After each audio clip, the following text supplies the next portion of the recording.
Guys, good morning sa lahat. And guys, shout out mga ka-grab, mga joyride. Medyo matumal ngayong araw na to, pero tuloy lang po ang buhay natin guys. Huwag mawawala ng pag-asa. Yan, uwi na ako alas 9. Medyo maaga pa pero ang tumal nakakainip magkantay ng pasahero. Bawi na tayo next time.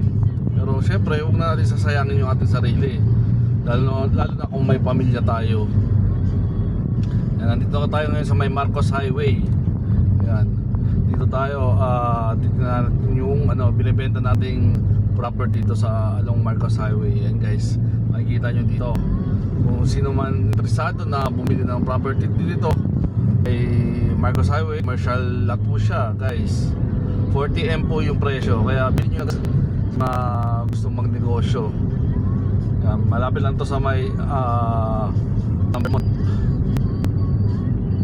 medyo malapit na tayo.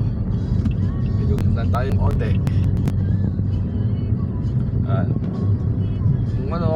kailangan diskarte lang sa buhay. Kung matumal si Grab, kung natin asahan na isa lang yung pinagkakakitaan natin guys. Kailangan on time sa buhay para tayo buhay, lalo na kung may pamilya tayo. Isipin na natin yung mga anak natin. Saan na ba yun? Mukhang naliligaw na tayo. Saan na ba yung ating binibenta dito? Ito, malapit na tayo. Ito guys, along Marcos Highway lang yan. Ayan, ayan po yung Vermont Executive. Dito lang po yung property na binibenta natin. Ito guys, dito. Sana yan? Ito. Ayan yung binibenta nating property.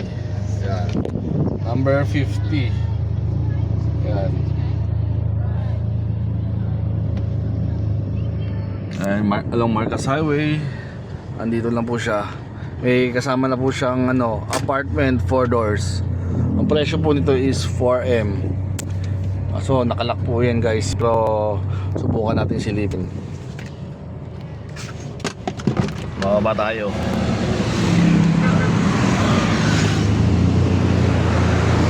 Along Marcos Highway yan guys.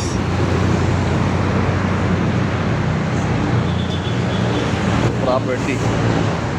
Yan.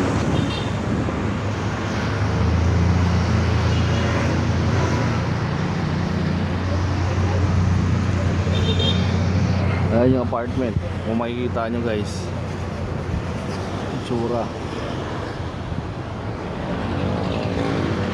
Wow.